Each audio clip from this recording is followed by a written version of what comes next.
সমস্যা হয়েছে? ভাবি আমার না চুল উঠে না। আমি কত কিছু করলাম, ডাক্তার দেখাইলাম, কবিরাজ দেখাইলাম, শ্যাম্পু বদলাইলাম, তেল বদলাইলাম, সব কিছু করলাম, কিন্তু কোনো বাইলে আমার এই চুল উঠাটা আমি উঠাইতে পারলাম না। আয় তোর একটা জিনিস দেখ, আয় প্রমাণ দেখাই। এনে কি দেখতে পাইতেছস? ঘাস আর ঘাস। কিন্তু তুমি আমার এখানে আনলা কি লেগা? প্রমাণ দেখাইতে নিয়ে আইছি। চুলের সাথে ঘাসের কি সম্পর্ক? শোন, এই মাঠের আমি একটা তোর ইতিহাস জানাই। এইখানে শত শত বছর ধরে কোনো ফল ফলাদি হইতো না। বিয়ার পর 7 দিনের মাথায় এখানে ম্যাজিক ছড়ায়া আমি দেখ এরকম তরতর করে কত ঘাস উঠাই দিছি। এই শামসুন নাহার যদি এইরকম মরুভূমির মতো জায়গায় ঘাস তরতরায় উঠাই দিতে পারে, মাথার মধ্যে কটা চুল উঠাইতে পারবো না? যুক্তি আছে। ইউরিয়া, পটাশিয়াম, ড্যাব অথবা টিএসপি, জৈব সার, এইগুলা দিয়ে কি হইব? এত কিছু জানা দরকার কি তোর? তোর কি জানা দরকার এসব, না ফলন দরকার? ফলন। তাইলে কোনো কথা কবি না, চিকিৎসা শুরু করতে দে।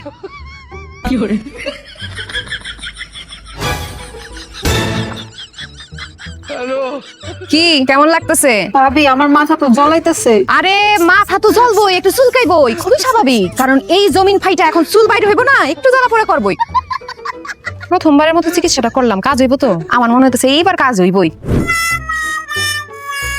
কে আপনি আপা? ও তুমি আমার এত বড় সর্বনাশ করে আমার চুলের 12টা বাজে তুমি এখন আমার চিন্তা পারতেছ না ভাবি? ইবানি দেখো, তুমি আমার চুলে কি করছো? আমি তো বুঝি নাই যে তোমার মাথার জমি এমন উর্বর। একটু সার দিছি এমন ফলন হইব সেটা বুঝি নাই।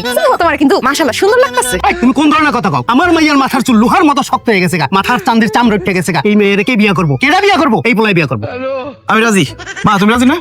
আমা কি কইতাছ না? এই তুমি কি কইতাছ এগুলো? তুমি রাজি মানে? এই কাজটা করার আগে মনে আছিল না? হ্যাঁ, একটা মেয়ের চুল মুল সব নষ্ট করে দিছো। আমার তুমি বিয়ে করতে রাজি আছো? এটা কোনো কথা হইলো? আমি বাইচা থাকতে? হ্যাঁ, বিয়া করুম, এটাই আমার ইচ্ছা এখন।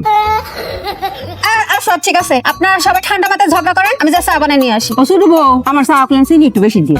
আচ্ছা আম্মা। এই যে কান ধরলাম, আমার একটা সুযোগ দাও। তুমি বিয়েটা কইরো না। আজকের পর থেকে বাড়ির বাইরে আমি বাইরমু না, কারোর সাথে কথা কব না। আজকের পর থেকে সব জানতা শামসুন নাহার হয়ে গেছে। বোবা শামসুন নাহার, এই আমি চুপ।